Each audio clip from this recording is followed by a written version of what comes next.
নিজু মজুমদার, আপনি তো নিশ্চয়ই বিগত 25শে ফেব্রুয়ারি সেনা প্রধান যে একটি বক্তৃতা দিয়েছিলেন, একটি ভাষণের মতন বলেছেন, বারংবার একটি কথা বলেছেন, আরো অনেক কথা বলেছেন, কিন্তু একটি কথা বারবার বলেছেন যে উনি খুব লক্ষ্য করেছেন যে সেনাবাহিনীর ব্যাপারে মানুষের একটি বিতৃষ্ণা তৈরি হয়েছে, বিরূপ ধারণা এবং প্রতিক্রিয়া তৈরি হয়েছে। উনি বারবার অনুরোধ করছিলেন যে তাদেরকে যেন আক্রমণ না করা হয়। এই সহযোগিতা প্রার্থনা যে উনি করলেন, এই বিষয়ে আপনার কি বলবার আছে? এবং এরপর থেকে দেশবাসী আমরা আসলে বেশ অধীর আগ্রহ রয়েছি যে সেনাবাহিনী কি করবে, কি হতে চলেছে। আমরা সেরকম কোনো কিছু আসলে দেখতে পাচ্ছি না, যদিও তারপরে শুনেছিলাম যে চিফ প্রসিকিউটর আসলে সেনানিবাসে ডেকে নিয়ে যাওয়া হয়েছিল।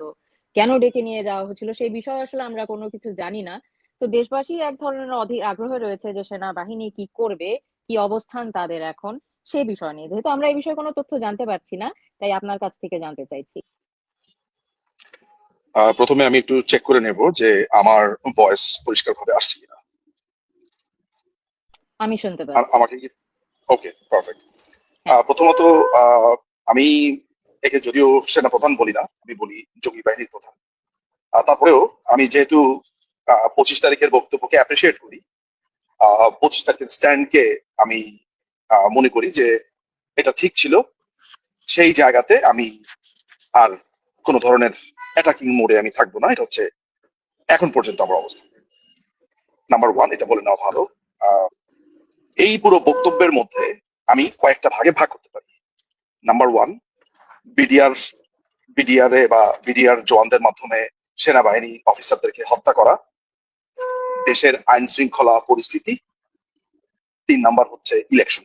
আমি এই 3টি বিষয়কে ভাগ করি।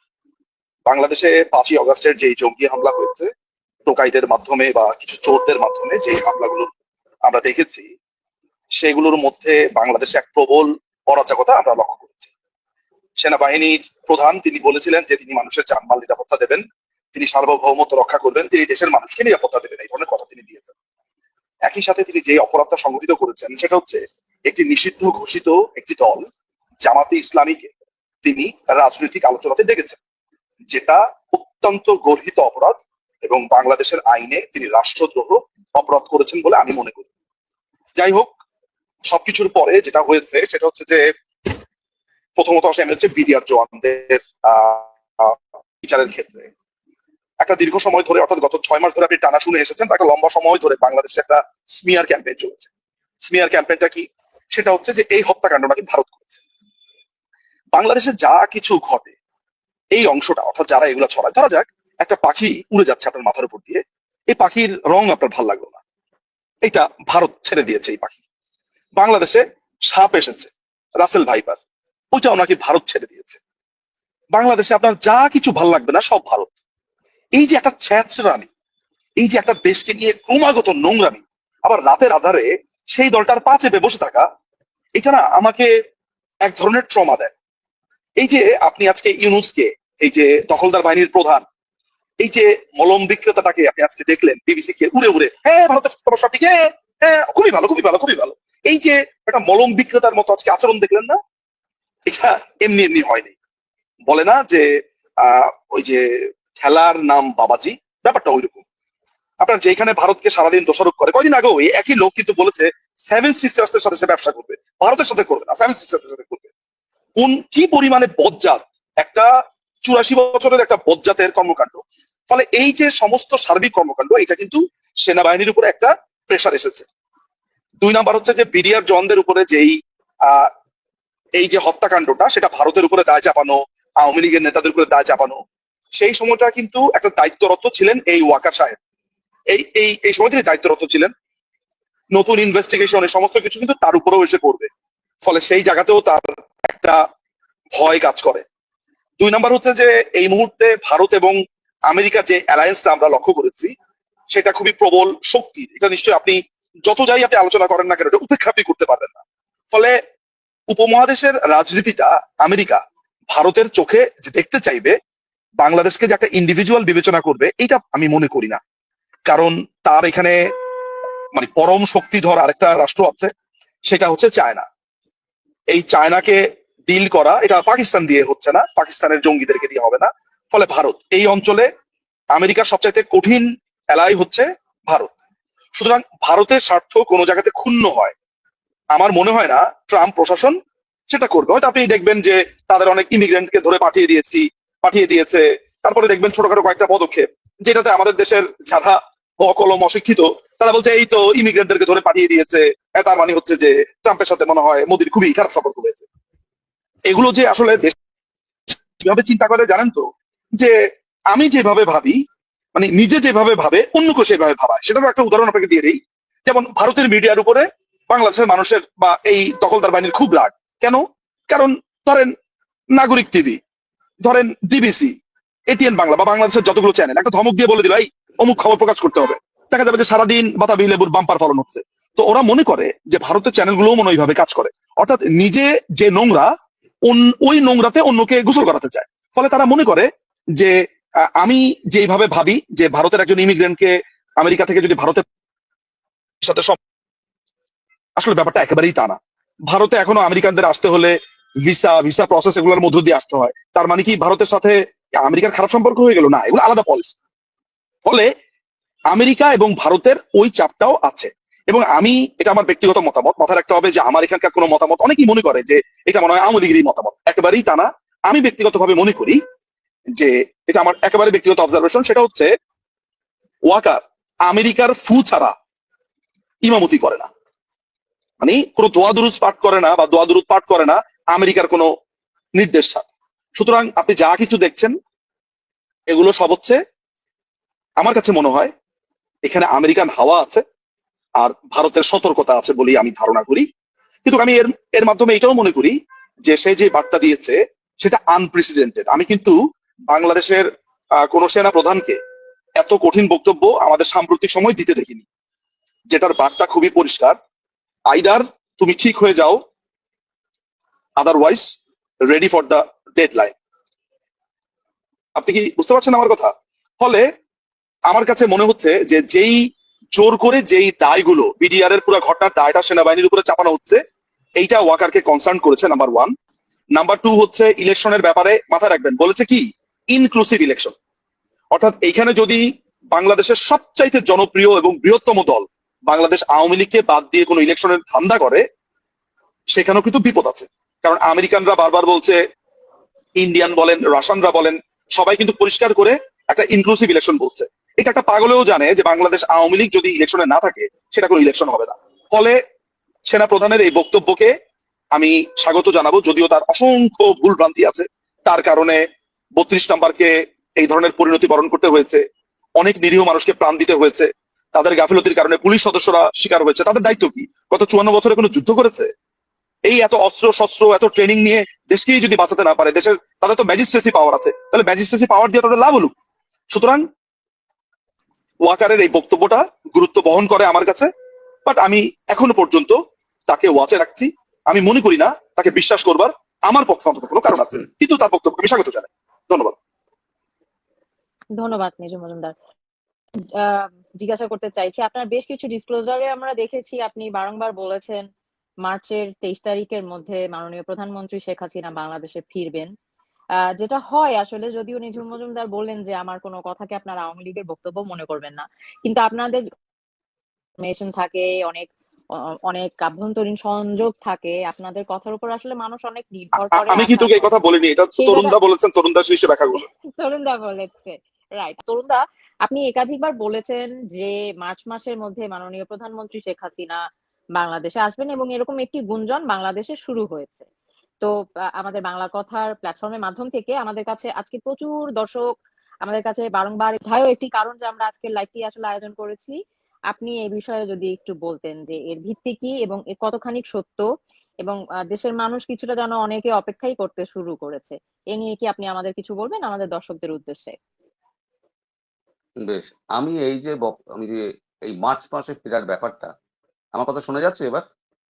মার্চ মাসে ফেরার ব্যাপারটা আমি যখন বলতে শুরু করি সেটা হচ্ছে 4 মাস আগে। আমি বলেছিলাম মার্চে উনি 2025-এর মার্চে উনি বাংলাদেশে ফিরবেন। তার পেছনে একটা কারণ আছে। ভারতবর্ষের ইতিহাস যদি আপনি দেখেন, কূটনৈতিক ইতিহাস, এবং সব বড় দেশই, যারা শক্তিশালী দেশ আছে তাদের কূটনৈতিক ইতিহাস দিয়ে দেখবেন, তারা কিন্তু কূটনীতিতে সবসময় 10-20 বছর এগিয়ে ভাবা হয়। আর এখানে যে ট্রাম্প যে জিতে আসছেন সেটা কিন্তু ভারতবর্ষ অনেক আগেই জানতো, রাশিয়া জানতো, চীন জানতো, যার জন্য চীন তড়িঘড়ি করে ভারতবর্ষের সঙ্গে সীমান্ত সমস্যাটা মিটিয়ে নিয়েছে। আমাদের লাদাখ প্যাংগং সহ যে 6টা জায়গায় যে সীমান্ত সমস্যা রয়েছে, চীনের সঙ্গে সীমান্ত সমস্যা ছাড়া আমাদের সঙ্গে কোনো মানে সমস্যা নেই। বা রাশিয়া আমাদের চিরকালীন বন্ধু, বহুদিনের পুরনো পরীক্ষিত বন্ধু। আর এখন চীন আমাদের সঙ্গে সঙ্গে চলছে। মাঝে একটু বাংলাদেশের ভেতরে একটু ঢুকেছিল, যখনই শুনলো ও এমএসএস মিলিটারি সিক্রেট সার্ভিস, ওদের যে চায়নার যেটা আছে, তাদের কাছ থেকে যখন খবরটা পেলো যে ট্রাম্পই একেবারে ব্যাপক ভোটে জিতে আসবে, ভূমিধস ভোটে জিতে আসবে, তখন চায়না বুঝে গেল যে আমার উপরে ট্যারিফটা কিন্তু এবার 100% লাগাবে। তাহলে আমার বিকল্প বাজার কি? বিকল্প বাজার হচ্ছে আমার তাহলে 140 কোটির দেশ ভারতবর্ষ, তাহলে ভারতবর্ষের সঙ্গে নেগোসিয়েশনটা শুরু করো। এটা গেল এই দিকে। এবার ভারতবর্ষ কি ভাবছে যে আমার এইখানে আমার পার্শ্ববর্তী রাষ্ট্র একটা বাংলাদেশ, একটা ছোট রাষ্ট্র, আমার পেটের মধ্যে একটা ক্যান্সার রয়েছে, এই ক্যান্সারটাকে আমার অপারেট করতে হবে। ক্যান্সারটাকে অপারেট করতে গেলে তার কি দরকার? সেটা হচ্ছে বাইডেন যদি আসতো তাহলে একরকম ভাবে ভাবা হতো, ট্রাম্প আসছে সুতরাং একরকম ভাবে ভাবা হচ্ছে। এই যে ট্রাম্প জিতে আসার অনেক আগে তিনি একবার সেপ্টেম্বর মাসে তিনি একবার দাদা, আমি একটু ইউএস ইন্টারাপ্ট গেলেন। করছি। ক্যান্সার বলতে কি আপনি বাংলাদেশকে বুঝিয়েছেন, নাকি বাংলাদেশে উদ্ভূত জঙ্গি আক্রমণের যে জঙ্গিদের পরিস্থিতি জঙ্গিদের সেটাকে? জঙ্গি হ্যাঁ, ক্যান্সার তো একটা রোগ, একটা শরীরের একটা অংশে একটা রোগ হয়েছে, একটা লিভারে ক্যান্সার হয়েছে, বা একটা অন্য জায়গায় কোথাও একটা পেটের মধ্যে একটা ক্যান্সার হয়েছে, বা যে কোনো জায়গায় হয়েছে। এই যে এরা এরা হচ্ছে একটা ওই ওই অঙ্গ একটা একটা প্রত্যেকে একটা মিলিত ভাবে কয়েক লক্ষ 18 কোটি দেশের মানুষ, সেখানে এরা কত হবে? লাখ দুয়েক হবে। এই লাখ দুয়েক জীবাণুকে আপনি কি বলবেন? এটা একটা ক্যান্সারই হবে। তো ওই অংশটা হচ্ছে ক্যান্সার। বাংলাদেশ মোটেই ক্যান্সার নয়। বাংলাদেশের আমি বলি 99.9% মানুষ ভালো। এই 0.1% এই বাঁদরামো যেগুলো করছে সেইগুলো হচ্ছে গিয়ে ক্যান্সার। সুতরাং সেই জীবাণুটাকে নষ্ট করতে হবে।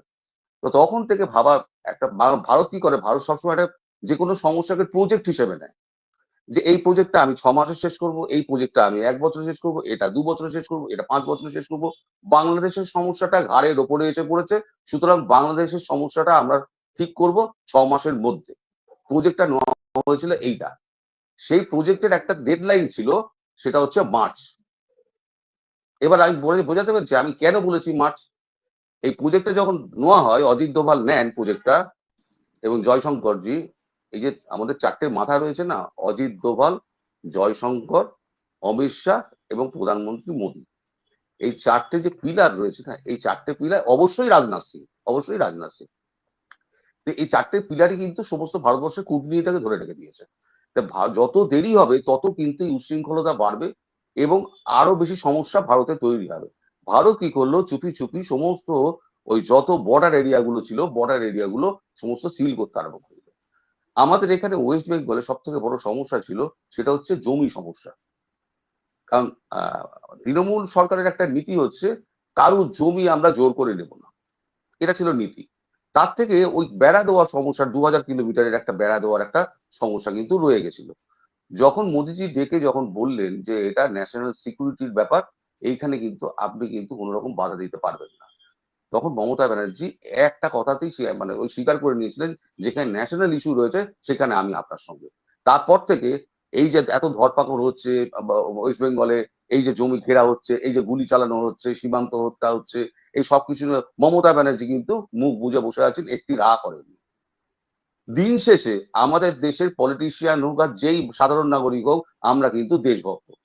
আমরা পার্লামেন্টের মধ্যে আমরা কাদা ছোড়াছড়ি করি, আমরা কুত্তা বিড়ালের মধ্যে ঝগড়া করি, সেটা হচ্ছে আমাদের ব্যাপার। কিন্তু যখন বিদেশি যখন শক্তি যখন আমাদের উপরে টার্গেট করবে, যখন আমরা বিদেশি শক্তির দ্বারা আমরা আক্রান্ত হব, তখন কিন্তু আমরা সবাই ইউনাইটেড, এবং আমরা তখন একটা সমস্ত এটাকে একটা প্রজেক্ট হিসেবে ধরে নিই। এই প্রজেক্ট মার্চ মাসের মধ্যে শেষ করবে ইন এনি হাউ, সেটা যে করে হোক, আচ্ছা, আমরা সে মিলিটারিলি হোক, বুঝ সে কূটনৈতিক ভাবে হোক, মার্চ মাসের মধ্যে শেষ হবে। আশা করি আমি ক্লিয়ার করতে পেরেছি কেন আমি মার্চ মাস করেছি। একদম ক্লিয়ার দাদা, একদম ক্লিয়ার। নিঝুম মজুমদার, আপনার কাছে জানতে চাইবো যে নাগরিক পার্টি, তো একটা আমরা কথা একটা বাংলাদেশে কথা যেটা, একটা কথা হ্যাঁ, নিশ- দীপান্বিতা, একটা নিশ্চয়ই কথা দাদা, বলুন বলতে বাকি বলুন। আছে। হ্যাঁ দাদা, বলুন এখানে বলুন। একটা এখানে এখানে একটা কিন্তু রয়েছে, একটা কিন্তু এটা যে এখন ভারতও জানে যে এই অবস্থায় মানে হাসিনার ফেরাটা ঠেকানোর জন্য দেশের মধ্যে একটা অস্থিরতার সৃষ্টি করতে পারে। এই ব্যাপারে কিন্তু আমি 3-4-5 আগে একটা ভিডিও আমি করেছিলাম যে হাসিনার ফেরা করতে ব্যর্থ করতে এরকম চক্রান্ত একটা প্ল্যান করা হচ্ছে। এই চক্রান্তটা কিন্তু চলছে এবং এটাকে কিন্তু ব্যর্থ করার জন্য একটা বাংলাদেশের মধ্যে চূড়ান্ত অস্থিরতার একটা চেষ্টা করবে এবং সেই চেষ্টা যখন হবে তখন মিলিটারি অ্যাকশন হবে। এই এটা বিষয়ে একদম আপনি নির্ধারিত। আপনার কাছে একটু পরে একটু আপনি তখন ইন ডিটেলস আমাদের দর্শকদের উদ্দেশ্যে এটা হুম। জানাবেন। নিঝুম, আপনাকে যেটা জিজ্ঞাসা করছিলাম, জাতীয় নাগরিক পার্টি, বাংলাদেশে আওয়ামী লীগ রয়েছে, বিএনপি রয়েছে, তাদের প্রত্যেকটি রাজনৈতিক দলের একটি আদর্শিক সেটব্যাক থাকে, একটি আদর্শিক অবস্থান থাকে। তো ক্লিয়ার করলেন, আসলেন তারা সেকেন্ড রিপাবলিকের কথা বললেন, যে সম্পর্কে আসলে বাংলাদেশের মানুষের সকলের এই নতুন আইডিয়া, এই বিষয়টা সম্পর্কে ধারণা রয়েছে কিনা এই ব্যাপারেও আমরা জানি না। গণপরিষদ নির্বাচনের কথা বললেন, এই বিষয়ে আসলে সাধারণ মানুষ অবগত কিনা আসলে আমরা জানি। মানুষ হয়তো গণতন্ত্র শব্দটার সাথে সমাজতন্ত্র শব্দটার সাথে আসলে পরিচিত। আহ এদের আসলে এই যে অবস্থান, এটা কি ধরনের অবস্থান এবং এদের ভবিষ্যৎ কি? তারা এই যে কিছু নতুন নতুন শব্দের উদ্ভব করেছে, এগুলো আমরা আসলে অত ভালো বুঝিও না, কিংবা সাধারণ মানুষের কথা কত করবেন এই সেকেন্ড রিপাবলিক বিষয়টা কি, গণপরিষদ নির্বাচন বিষয়টা কি, এবং তাদের আসলে আদর্শটা কি, যেহেতু তারা আসলে একটি স্লোগান আহ, দিয়েছে, আচ্ছা, ইনকিলাব ইনকিলাব বুঝেছি। জিন্দাবাদ জিন্দাবাদ। আচ্ছা, প্রথমত হচ্ছে যে আপনি কি পার্টির নাম বললেন? জাতীয় নাগরিক পার্টি। আমি তো এই পার্টির নাম শুনি নাই, ঠিক করে বলেন। আচ্ছা, তাই তো। আমি একটা পার্টি গঠিত হয়েছে কিছুদিন আগে, জাতীয় টোকাই পার্টি। আপনি কি জাতীয় টোকাই পার্টির কথা বলছেন? না, নিজুম, আপনি এভাবে বলছেন কেন? মানে আমি আমি এটা তাহলে মানে সেক্ষেত্রে তো একটি আমি কোনো অ্যান্সার করতে গণমাধ্যম। পারছি না। গণমাধ্যম, আপনি গণমাধ্যমের প্রতিনিধিত্ব করতে পারেন। আপনি যেহেতু আমাকে ডাক দিয়েছেন, তার মানে আপনি আমার কথা শুনতে চান। আমার কাছে তো একটা টোকাই পার্টি কদিন আগে, আর টোকাই পার্টি কেন বলছি, সেই টোকাই পার্টি হচ্ছে যে কিছুদিন আগে একটি জঙ্গি দল বাংলাদেশের সমস্ত টোকাই এবং চোরদেরকে নিয়ে একটি জঙ্গি হামলা করেছে। আপনি যদি সেই চোর এবং জঙ্গি হামলা, আমি তো প্রমাণ সহ কথা বলছি আপনাকে, আপনি যদি বলেন যে গণমাধ্যমে আমি সত্যি কথা বলতে পারবো না? চুরি করেছে কিনা, এখানে টোকাই ছিল কিনা, এটা আমাকে বলেন, ইয়েস অর নো। হ্যাঁ, ছিল কি? আমরা দেখেছি গণভবন থেকে অনেক চুরি হতে, চুরি টুরি আচ্ছা, হতে তাহলে আমরা টোকাই দেখেছি, না, প্রচুর চুরি হতে ইয়েস অর নো, আমরা দেখেছি। টোকাই ছিল কিনা? টোকাই ছিল। হ্যাঁ, টোকাইও ছিল। মানে আমরা তাহলে যদি বেশ কিছু টোকাইও থাকে, আর কে কে ছিল, আর কে কে ছিল? সেখানে আমরা আবার বেশ কিছু গণ্যমান্য ব্যক্তিদেরও দেখেছি, আপনিও সেটা জানেন, তাহলে তাদের আপনি, মানে আচ্ছা ঠিক আছে, না আমি কাতারে না ঠিক ফেলা আছে, যাবে না, আপনি কারা আপনি করে গণ্যমান্য, রাজনৈতিক দল ঠিক আছে, কখনো ঠিক আছে, ঠিক সাথে আছে, আমি ঠিক আছে, সহমত। ঠিক আছে, ঠিক আছে, আপনার সাথে তাহলে আমি আপনাকে একটা পাল্টা প্রশ্ন করি। এই যে ছাত্র জনতা বলা হয়েছে, যারা ছাত্র তারা জনতা না? নিশ্চয়ই। যারা জনতা তো ছাত্র বটেই, তারা তো, জনতা তার। যারা ছাত্র যারা ছাত্র তারা তো জনতাই। তাহলে যদি টোকাই এখানে থেকে থাকে, তা আপনি শুধু টোকাইয়ের কথা বাদ দিয়ে আপনি গণ্যমান্য ব্যক্তির কথা বলেন কেন? আমার কাছে আমি টোকাই বলবো, আমি টোকাই দেখেছি তাই টোকাই বলবো। আর তারা চুরি করেছে কিনা, মানে প্রথমে আমাদেরকে আচ্ছা, কিন্তু দেখুন, ডিসকোর্স তৈরি করার ক্ষেত্রে আপনাকে পলিটিক্যালি কারেক্ট হতে হবে এবং গ্রামাটিক্যালি কারেক্ট হতে হবে। আচ্ছা, আমি আমি এই আলোচনাটাতে আমি রিজিউম করছি। আমি যেহেতু গাড়ির মধ্যে, আমি গাড়ি থেকে নেমে 1 মিনিটের ভেতরে আমি রিজিউম করবো এবং আপনাকে আমি ডিটেইল এই ব্যাপারটাতে বলবো। আমার ধারণা দর্শকদের এটা জানা উচিত এবং পলিটিক্যালি এন্ড গ্রামাটিক্যালি তাদের কারেক্ট থাকা উচিত। আমি অনুরোধ করবো আপনি যদি একটু তরুণ দাকে দিয়ে চালিয়ে যান, আমি জয়েন করছি উইদিন 1 or 2 মিনিটস। নিশ্চয়ই, এবং আপনি প্লিজ আমরা যা জানতে চেয়েছি সেটারও উত্তর দিবেন, আপনারটাও আমরা শুনবো। অফকোর্স। তরুণ দা, আমি আপনি প্রথমে একটু আগে আমি আমি আমি নিশ্চয়ই। প্রথমে কারেক্ট করতে চাই আপনার পলিটিক্যাল পার্টির নাম, তারপরে আপনার বন্দোবস্ত, রিপাবলিক, গণপরিষদের এইসব টোকাই শ্রেণীর শব্দ। হ্যাঁ, আমার আমার ধারণা আমি আইনটা এবং শব্দ ভালোই বুঝি, দর্শনও আমার হালকা পাতলা কিছু পড়া আছে বলে আমি মনে করি। ফলে আমার ধারণা আমি আপনাকে অ্যান্সার গুলো করতে পারবো, but just give me 2 minutes, okay? আমি আমি একটু ব্রেক কারেক্ট নিচ্ছি। করতে চাই, এটা আমার আমার পলিটিক্যাল পার্টি না, প্লিজ আপনি ফিরে আসুন, আমরা আপনার জন্য অপেক্ষা করছি। শিওর। দাদা, আপনি আহ হুম। জঙ্গি অভ্যুত্থানের কথা বলছিলেন দাদা, যেখান থেকে আমি বললাম যে আপনার কাছে আমি আবার ফিরে আসবো। ফিরে আসার হুম। সঙ্গে আমি একটু এই বিষয়েও জানতে চাই যে, যেটা নিঝুম একটু আগে আমাদেরকে বলছিলেন আসলে, যে এই বিডিআর বারংবার আসলে ভারতকে দায়বদ্ধ করা হয়, ভারতের দিকে আঙুল তোলা হয়। আমরা অনেক অনেক অনেক সেনা কর্মকর্তাদের ছেলে মেয়েদের মুখ থেকেও কিছুদিন আগে এই ধরনের কথা শুনেছি। নিয়ে কি আপনি আমাদেরকে কিছু বলতে চান কিনা? এখন এই যে বাংলাদেশটা হয়ে গেছে তো এখন পাকিস্তানের মতো। পাকিস্তানের আইডিওলজি ঢুকে গেছে। এখন ভারত কেটে হয়েছে বাংলাদেশ, মানে ভারতের সন্তান বাংলাদেশ, এই পাকিস্তান। পাকিস্তান থেকে কেটে ভারত করে দিয়েছে এ বাংলাদেশ। তাহলে বাংলাদেশ কি হলো? বাংলাদেশ হলো ভারতবর্ষের নাতি। আইডিওলজিক্যালি বলতে গেলে ভারতবর্ষের নাতি। এখন সেক্ষেত্রে যদি আমি বলি যে এই সমস্ত ব্যাপারটা ফিরে এসছে একেবারে পাকিস্তানের যে মানে এটা আইডিওলজিটা, সেটাই এখন আউড়ে যাচ্ছে আমাদের এই বাংলাদেশের লোকজন। এরপরে আপনি যে প্রশ্নটা আমায় করেছিলেন সেই প্রশ্নটা আরেকবার বলুন, আমি তো মানে ভুলে গিয়েছি প্রশ্নটা আর কি, মনটা দাদা বলতে অন্যদিকে চলে চাইছি গেছিল। যেটা নিঝুমের আলোচনার মধ্যে দিয়ে উঠে আসলো, এবং আপনি যেটার একটি অন্তর্নিহিত একটি কথা বলতে বাংলাদেশে যেন ফিরতে না পারে, সেটার বিরুদ্ধে কিছু ষড়যন্ত্র হবে, এবং সেই ধরনের হুম। ষড়যন্ত্র হলে সেনাবাহিনী অ্যাক্টিভ হবে, বা এরকম একটা কথা বলেছেন। সে সম্পর্কে আপনার কাছে জানতে চাই। সঙ্গে আমার যে প্রশ্নটি ছিল সেটা হচ্ছে এই যে বারংবার আমরা শুনি বিডিআর হত্যার পেছনে ভারতের একটি বিষয়, যদি আপনি এই দুটো বিষয় সম্পর্কে আপনি যদি আমাদেরকে একটু বলতেন। হুম হুম হুম হুম হুম হুম। এই বিডিআর হত্যার বিষয়টা দেখুন, বাংলাদেশের ভেতরে একটা বিদ্রোহ হয়েছে, সেই বিদ্রোহ করেছে বিডিআর, সেনাবাহিনী কে মেরেছে, খুন করেছে, 57 জন না কতজনকে খুন করেছে। সেখানে ভারতের কি রোল থাকতে পারে? এখানে ভারতের কি মানে লাভ কি ক্ষতি? আমাকে একটুখানি হিসেব, যারা অভিযোগ করেন তারা যদি একটু লাভ ক্ষতিটা আমায় বলে দেন, যে ভারত করলে পরে ভারতের এই লাভটা হয়েছে বিডিআর এই হত্যাকাণ্ড ঘটিয়ে। একটা জিনিস মানুষে করে, তার তো লাভ ক্ষতির হিসেব করে করে। ভারতবর্ষের কি লাভ হয়েছে, যে ভারতবর্ষের কি গায়ে জ্বালা লেগেছে, যে ভারতবর্ষের ওই সেনা কতগুলো বিডিআর দিয়ে কতগুলো 57 জন সেনাকে মেরে দিয়ে ভারতের কি লাভ হবে? আর ভারত যাবেই বা কেন? ওই বাংলাদেশ দাদা এখন ওই দুদিন পাকিস্তানের মতো আগেও এখন যা হয় সব হচ্ছে দাদা, ভারত করছে, সব যা হলো ভারত করছে। কেননা দাদা কেননা দুদিন আগেও বিজিবি এন্ড বিএসএফ এর মধ্যে একটি অসন্তোষ দেখা গিয়েছে, এটা বারংবারই চলতে থাকে সীমান্ত নিয়ে, সেই কারণে হয়তো প্রশ্নটি আসতে পারে। সেজন্য আপনি আমাদেরকে একটু বলুন।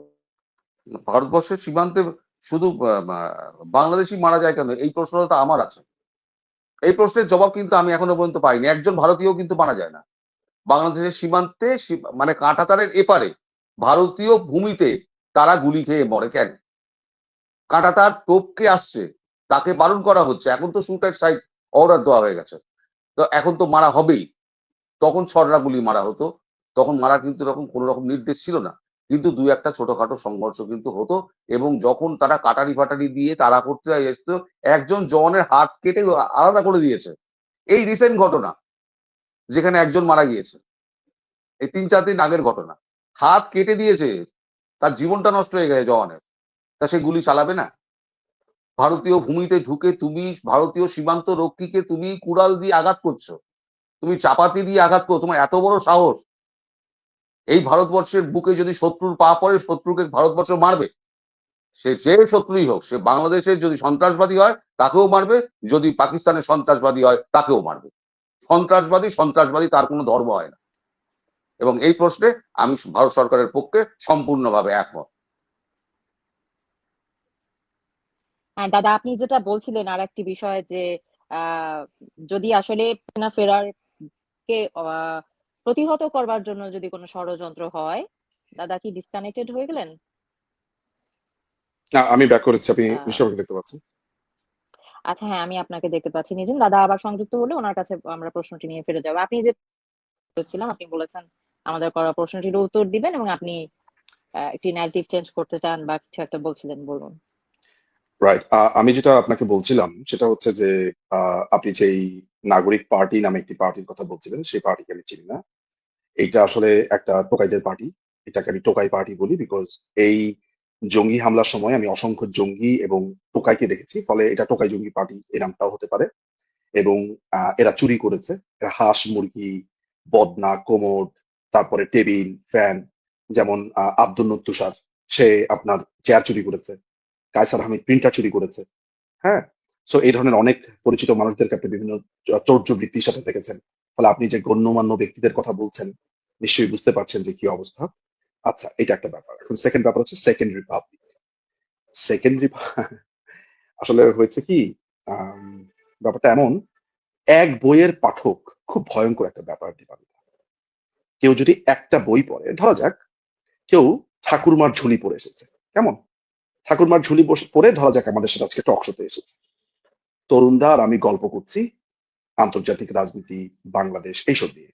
তো যিনি ঠাকুরমার ঝুলি পরে এসেছেন, তিনি যেটা করবেন, যেহেতু তার শুধু ঠাকুরমার ঝুলি পড়া আছে, ধরা যাক আপনি প্রশ্ন করলেন যে বাংলাদেশের রাজনীতি নিয়ে আপনি কি ভাবছেন, তিনি বলবেন যে বাংলাদেশের রাজনীতি নিয়ে আমি ভাবছি, আপনাকে ভাবছি একটা ভূত এসে সম্ভবত আপনাকে রাতে কামড় দিয়ে যাবে। ওই কামড়ের পরে আরেকটা মামদভূত আসবে, মামদভূতের পরে একটা রাক্ষস আসবে। তো এই আলোচনাতে নিশ্চয়ই আপনি বিস্মিত হয়ে যাবেন, এসে মিনিংলেস আলোচনা, কি বলছে এইসব। কারণ সে ঠাকুরমার ঝুলিতে মামদভূত আর রাক্ষস পড়েছে, তার তো আর কিছু জানা নেই। ফলে সেকেন্ড রিপাবলিক, গণপ্রজাতন্ত্রী বাংলাদেশ মুক্তিযুদ্ধের মাধ্যমে স্বাধীন হওয়া একটি সার্বভৌম রাষ্ট্র। সেকেন্ড রিপাবলিক মানে কি, আপনি আরেকটা বাংলাদেশ বানিয়েছেন। মাথায় রাখবেন যে জামাতি, হিজবুতি, এই এক্সট্রিমিস্টের একটা অনেক দিনের খায়েশ ছিল তারা একটি আলাদা বাংলাদেশ গড়বে। এই আলাদা বাংলাদেশ গড়ার কাজে যখন তারা এই জঙ্গি হামলাতে দখল করতে পারলো, তখন তারা দেখলো যে মুক্তিযুদ্ধ তাদের খুবই বিরক্ত করছে। মুক্তিযুদ্ধের ন্যারেটিভ, মুক্তিযুদ্ধের চেতনা, বঙ্গবন্ধু, প্রগতিশীলতা, মুক্তবুদ্ধি, বইপত্র, এগুলো প্রত্যেকটা জিনিস তাদের জন্য খুবই ডিস্টার্বিং এলিমেন্ট। তো এগুলো মুছে দিতে হবে। এগুলো মুছে দিতে হলে তাদেরকে এমন একটা জগতে জাম্প করতে হবে, যেই জগতে তারা নতুন করে একটা ন্যারেটিভ, একটা নতুন ডিসকোর্স তৈরি করতে পারবে। ঠিক আছে, যেইখানে তাদের নতুন মামদভূতের একটা আধিপত্য থাকবে, মামদভূতের গল্পের আধিপত্য থাকবে। তো এদের পড়াশোনা তো খুবই সামান্য। তাদের তাত্ত্বিক গুরু হচ্ছে ফরহাদ মজহার। ফরহাদ মজহার যে বই লিখেছে সেই সব আমি শীট আলোচনায় বলবো, সেই সব আলোচনার বাইরে তারা কিছু জানে না। যেমন ধরুন, আমি আপনাকে একটা ছোট্ট উদাহরণ দিয়ে বুঝাই।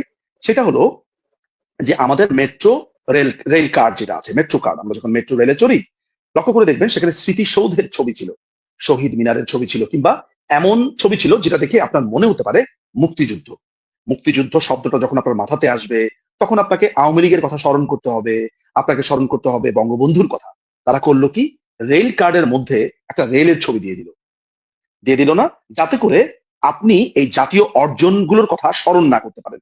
পৃথিবীর বিভিন্ন দেশে আমরা যখন, যেমন ইংল্যান্ড, আমি যখন হিথ্রো এয়ারপোর্টে ঢুকি, তখন আমি দেখতে পাই বি ফিটারের ছবি, অর্থাৎ তাদের যে গার্ড থাকে না, আপনার কুইনের বাসার সামনে লাল রঙের কোটটা পরা, মাথাতে একটা লম্বা একটা টুপি পরা, আপনারা নিশ্চয়ই সেটা দেখেছেন, মিস্টার বিনে আপনারা দেখেছেন, এই ধরনের কিছু দেখেছেন। তারপরে তাদের ন্যাশনাল হেরিটেজ কি, তাদের যে টেলিফোন বুথ, তারপরে বাকিংহাম প্যালেস, তারপরে টাওয়ার ব্রিজ, লন্ডন ব্রিজ, এগুলো তো আপনারা দেখেছেন। তো আপনাকে ইংল্যান্ডের এই ঐতিহ্যগুলো ভোলাতে হলে কি করতে হবে, এই স্থাপনাগুলো ধ্বংস করতে হবে। ইংল্যান্ডের লম্বা যে আপনার আপনার ট্র্যাডিশন আছে, সেগুলো মিথ গুলো ভাঙতে হবে। একই ব্যাপার তারা করেছে। ফলে এই যে সেকেন্ড রিপাবলিক তারা বলছে, তারা একটা নতুন দেশ গড়তে চায়, যেই দেশটা হবে পাকিস্তানি ভাবাদর্শে। লক্ষ্য করে দেখেন, সেখানে তারা নতুন দলের আত্মপ্রকাশের কথা বলেছে। অনেক প্রশ্ন আপনার আসতে পারে যে এই নতুন দলের আত্মপ্রকাশে শিবিরের সেই হাত প্রসারিত করা কর্মীটা যে সুইসাইডাল বম্বার ছিল, যে এসে পুলিশের সামনে এসে দাঁড়িয়েছিল, তারপরে পরবর্তীতে তার কলিগদের, তার জামাতি কলিগদের মাধ্যমে তার খুন হয়েছিল, সেই আবু সাইদের ফ্যামিলিকে পর্যন্ত কিন্তু ডাক দেয়নি এই টোকাইদের সম্মেলনে। মাথায় রাখবেন, আবু সাইদের ফ্যামিলি কিন্তু সেই অভিযোগ করেছে। এই টাকা তারা পেল কোথায়, এই প্রশ্ন করুন। তারা বলেছিল এই জঙ্গি হামলার সময় তারা ছাত্র রাজনীতির অবসান চায়। ছাত্র রাজনীতির অবসান করেছে, বরঞ্চ কথায় কথায় তারা বলেছে আয় রাজুতে আয়। তারা একে মেরেছে, তাকে ধরেছে, মারামারি করেছে। তাহলে এগুলো কি প্রতারণা ছিল না? প্রতারণা ছিল। প্রশ্ন করুন নিজেকে, প্রতারণা দেখতে পাবেন। এই ছাড়াও তারা এই টাকা কোথায় পেল, এই রাজনৈতিক দলগুলোর গঠনে তারা যে বড় বড় পাজেরো গাড়িতে চড়ছে, তারপরে এই যে মাসুদ, যে কথায় কথায় যাকে পাবলিক বলে কান্না মাসুদ, এই কান্না মাসুদ আপনার ইল্লিন থেকে 9,000 টাকার পাঞ্জাবি পড়েছে। যেই ফকিন্নি 2 দিন আগে একটা চপ্পলও কেনার তার টাকা ছিল না, সে 9,000 টাকার পাঞ্জাবি কি করে পায়? কি টাকা তাকে দিয়েছে? তারপরে এই যে হিজবুতি সার্জিস, সে তো ইল্লিনের পাঞ্জাবি ছাড়া কোনো পাঞ্জাবি তার রোচে না। তারপরে এই যে শফিক এরানি, এই যে আপনার তথাকথিত ইউনুসের দখলদার বাহিনীর প্রেস সচিব, সে 86,000 টাকার বাফলার পরে ঘুরে বেড়ায়, পাঁচেরও গাড়িতে চড়ে। তাদের লক্ষ লক্ষ বিটকয়েন আপনি দেখেছেন যে কয়েকশো হাজার কোটি টাকা, হাজার হাজার কোটি টাকা তাদের বিটকয়েনের নিউজ আপনি দেখেছেন। এগুলো কোত্থেকে এলো? এই জনগণের কাছে জবাবদিহি করবার কোনো দায় আছে তাদের? কথায় কথায় মানুষের বাড়ি ঘর ভেঙে ফেলছে, এগুলো কারা করে? এগুলো তো করে হচ্ছে টোকাইরা, চুরি করে, ডাকাতি করে, মানুষের আপনার বাড়ি ঘর ভাঙে। বাড়ি ঘর কোনো ভদ্রলোক ভাঙে? কেন বাড়িঘর ভাঙছে? কোন অথরিটিতে ভাঙছে? তারা রাজনীতি করতে দেবে না, তারা একে ধমকাচ্ছে, মেরে ফেলবো, কেটে ফেলবো, হাত ভেঙে ফেলবো, পা ভেঙে ফেলবো, মাথা ভেঙে ফেলবো। এই ভেঙে ফেলবো ছাড়া কোনো কথা দেখেছেন? আজকে গুড়িয়ে দেবো, আবার গুড়ানোর পরে দেখছে আজকে উৎসব হচ্ছে, তারা গরু কেটে বিরিয়ানি খাওয়াচ্ছে মানুষকে। সো এগুলো যারা করে তাদেরকে আপনি যদি যখন বলেন যে এটা গণমাধ্যমে এসে আপনি তাদেরকে টোকাই বলছেন, আপনার কি কষ্ট? মানে আমি আসলে আপনাকে অত্যন্ত পছন্দ করি দিবা, তাই আপনাকে আমি কোনো এমন কোনো শব্দ করবো না আপনি বিব্রত হন। ধরা যাক আমি খুবই জেনারেল একটা প্রশ্ন, আপনার বিব্রত লাগে না তাদেরকে আপনি নাগরিক পার্টি বলে সম্বোধন করছেন? মানে অ্যাজ এ মানুষ হিসেবে, আপনি একজন নাগরিক হিসেবে একটা ছ্যাচরা ডাকাতকে আপনার মতো করেই আপনি নাগরিক ডাকছেন, আপনার খারাপ লাগে না? তাহলে আমি টোকাই বলাতে আপনি রিয়েক্ট করলেন কেন? মানে বিবেচনা বোধ তো আপনারও আছে। আমি আপনাকে বিদ্ধ করছি না, আমি আপনাকে প্রশ্ন করছি দিবা। ফলে আমাদের মনে হয় পলিটিক্যালি এবং গ্রামাটিক্যালি আপনি উত্তর দিয়েন। পলিটিক্যালি এবং আমি কিন্তু আপনাকে আবারও বলছি, not in a attacking mood, আপনাকে আমি প্রশ্ন করছি যে দীপা আপনি কি মনে করেন? আমি আপনার মতামতও জানতে চাই, আপনি তো সিটিজেন, এই দেশের কনসার্ন সিটিজেন। সুতরাং যারা ছ্যাচরা, যারা মানুষকে মারে, খুন করে, হত্যা করে, দর্শন করে, এদেরকে আমি টোকাই ছ্যাচরা বলবো না কেন? মাথায় রাখবেন, আপনি যে রণবীর টোকাইকে চেনেন, এই টোকাই সেই টোকাই না, মাথায় রাখবেন। ফকিন্নি যাদেরকে বলেছি, এই ফকিন্নি ওই দরিদ্র ফকিন্নি না, মানসিকভাবে নিচু, চোর, ডাকাত, দুর্বৃত্ত, এদেরকে ফকিন্নি বলছি। ওই সুফিজমের ফকির ফকির এইসব না, মাথা রাখতে হবে আমি কোনটা বলছি। সুতরাং এগুলোর কাছে মাথায় রাখতে হবে আমার ব্যাখ্যাগুলো। তো এই যে তারা সেকেন্ড রিপাবলিক বলছে, এই টোকাইরা, পাঠান তো একটাকে নিয়ে আসেন একদিন ধরে আমার সাথে, জিজ্ঞেস করবো হোয়াট ইজ সেকেন্ড রিপাবলিক। দেখি আমার সাথে একটু তর্ক করুক 5 মিনিট, বোঝাক আমাকে হোয়াট ইজ সেকেন্ড রিপাবলিক। কেমন? প্যান্ট তো 3-4টা নিয়ে আসতে হবে সাথে করে। সুতরাং কোনো আমি আসলে হুম হুম, হ্যাঁ, তারা তো তাদের জি কোনো বলুন। আদর্শের ঘোষণাও দিয়েছে বলে তো তাদের কোনো আদর্শিক কিসের আদর্শ? স্ট্যান্ড এরকম কোনো কিসের কিছু কি তারা? কিসের আপনি ওয়াই ইউ আর এক্সপেক্টিং আদর্শ ফ্রম দেম? আমি যেখানে বলছি এটা একটা টোকাই পার্টি, সেখানে আশ্চর্য ঘটনা, আপনি আদর্শ খুঁজতে যাচ্ছেন কেন? এই না না না, দেশটা আপনার এরা সঙ্গে দখল আদর্শিক করেছে। তাদের মিল, আপনার সঙ্গে না কার গেলেও সাথে আপনার আমার আদর্শিক বিরুদ্ধে, মানে না না আপনার না, আমি বিরুদ্ধে কার সাথে গেলেও সেটা, আপনার বিরুদ্ধে গেলেও সেটাও একটা আদর্শ। সংঘর্ষ না হতেই পারে, সেটা তো না, আসলে নট নট উপস্থাপন নেসেসারলি, করবেন নো না। No no no no no no no. একটা ছিনতাইকারী ছিনতাই করে, আপনি কি বলতে পারবেন যে আমি ছিনতাই করি না, তিনি ছিনতাই করেন, এটা তার আদর্শ? এভাবে বলতে পারেন আপনি? সো আপনি একটা খারাপের সাথে আপনি তো একটা নর্মাল মানুষের উদাহরণ করতে পারেন না। একটা ছ্যাচরা, চোর, ডাকাত, দুর্বৃত্ত, বর্বর, বেলেল্লাবাজ, এদের সাথে তো আপনি একটা নর্মাল পলিটিক্যাল পার্টিকে মেলাতে পারেন না। আপনিও শোনেন, একজন সাংবাদিক, একজন গায়ক, একজন শিল্পী, একজন অভিনেত্রী, একজন আইনজীবী, একজন যে কোনো মানুষই সমাজের দায়বদ্ধ আছে। যে টোকাই তাকে টোকাই বলতে হবে, যে চোর তাকে চোর বলতে হবে। এটা হচ্ছে সামাজিক, তাকে উপাধি, বুঝতে পারছেন? এই হচ্ছে ব্যাপার। রাব্বি ভাই, দর্শকের কাছ থেকে কি আমাদের জন্য কোনো প্রশ্ন রয়েছে কিনা? আপনি একটু আমাদেরকে, আমরা সেই প্রশ্নগুলো নিতে চাই। আছে কি রাবি ভাই? তরুণদা উপস্থিত হয়েছেন। আহ দাদার বোধহয় নেটওয়ার্কে একটু সমস্যা হচ্ছিল না দাদা? নেটওয়ার্কের সমস্যা হচ্ছে, আমি আচ্ছা, জায়গা একজন প্রশ্ন পরিবর্তন করেছেন, করলাম। আমি একটা জিনিস খেয়াল করলাম, যেখানে মাদ্রাসা মসজিদ বেড়ে যায় সেখানেই উগ্রবাদ, সন্ত্রাস, জঙ্গলি এগুলো বাড়ে। আর দাদা, আপনি সেই সময় আসলে যেই কথার মাঝখানে আসলে বিচ্ছিন্ন হয়ে গেছিলেন, সেখান থেকে যদি আপনি বাকি কথাটা শেষ করতেন তাহলে আপনাকে আমি প্রশ্ন করেছিলাম যে মাননীয় প্রধানমন্ত্রী ফিরবেন, এটাকে প্রতিহত করবার জন্য যদি কোনো ষড়যন্ত্র হয় এবং কোনো অসন্তোষ তৈরি হয়, সেই ক্ষেত্রে আর্মির কি ভূমিকা থাকবে? আপনি একটা কিছু বলতে চেয়েছিলেন দাদা, বলুন। আর্মির যে ভূমিকাটা আমি আপাতত দেখছি সেটা হচ্ছে আর্মি, আপনি কতটা জানেন বা নিশ্চয়ই আপনি খবর রাখেন, সেটা হচ্ছে সুকনাতে আমাদের 33 কোর একটা পুরো বসানো আছে বহুদিন ধরে। এবং ওই আমাদের 4017 কিলোমিটার বা ওই রকম একটা আগে পিছু একটা হবে, এই কিলোমিটার লম্বা যে আমাদের স্টেজটা আছে সেটা আমাদের পুরো সুরক্ষিত হয়ে গেছে।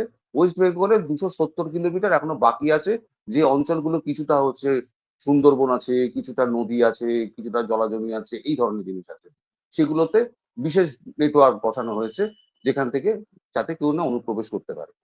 এইবারে ধরুন যদি এই ধরনের ভেতরে যদি অস্থিরতা তৈরি হতে থাকে, ক্রমশ অস্থিরতা বাড়ছে, তখন যেটা হবে সেটা হচ্ছে যে চারটে জায়গা, আমি নামগুলো বলতে পারবো না, চারটে জায়গা আছে যেখান থেকে আর্মি মুভমেন্ট হতে পারে। চারটে জায়গা আছে এবং কিছু কিছু ইনস্টলেশন ঠিক করে দেওয়া রাখা আছে। ইনস্টলেশন যেগুলো মানে বিভিন্ন রেঞ্জের আছে, কোনটা 300 কিলোমিটার, কোনটা 200 কিলোমিটার, এরকম বিভিন্ন রেঞ্জের আছে। তো সেগুলো টার্গেটও ফিক্স করা আছে।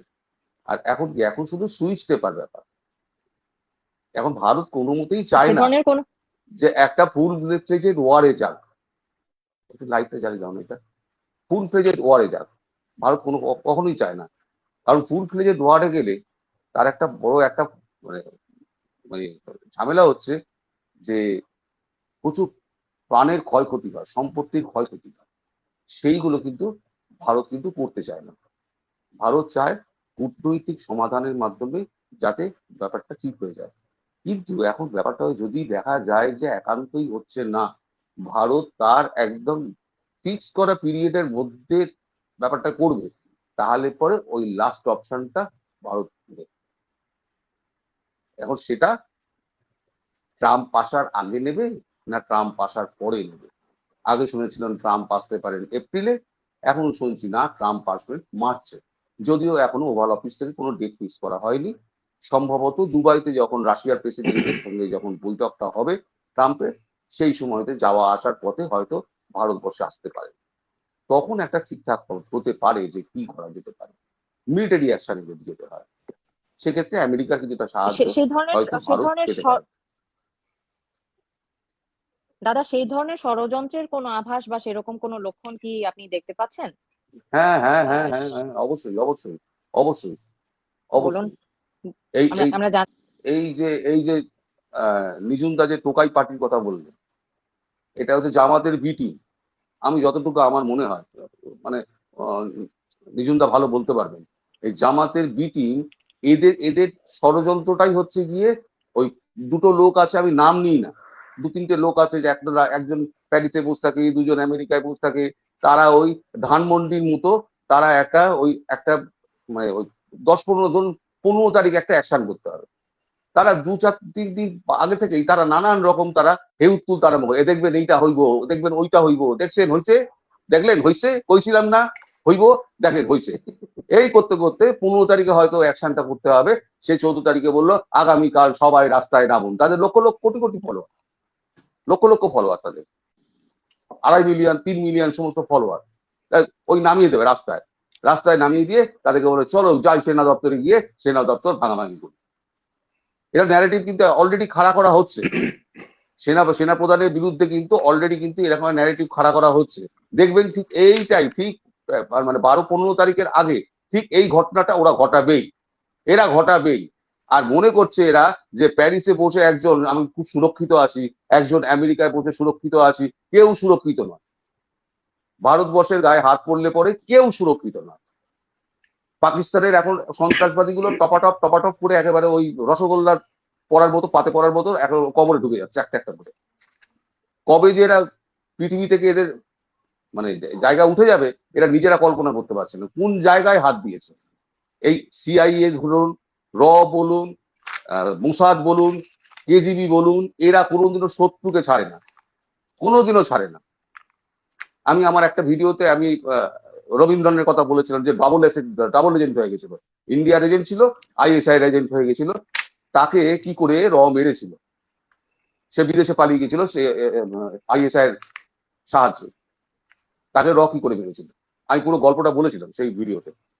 সুতরাং এই সমস্ত বুদ্ধিমান এবং মানে শত্রু এবং ওই সমস্ত মানে বড় বড় জঙ্গি, তারা যখন তাদেরকে আইএসআই যখন রক্ষা করতে পারেনি, এরা কে, কোন ক্ষেত কা মুলি হয়। যে কোনো দিন যে কোনো আহ, সময় এদের টিকিট কাটা হয়ে যাবে, ওই 72 হুরের কাছে গিয়ে বেলি ডান্স দেখবে। আমি তো বলি 72 হুরের কাছে বেলি ডান্স দেখবে।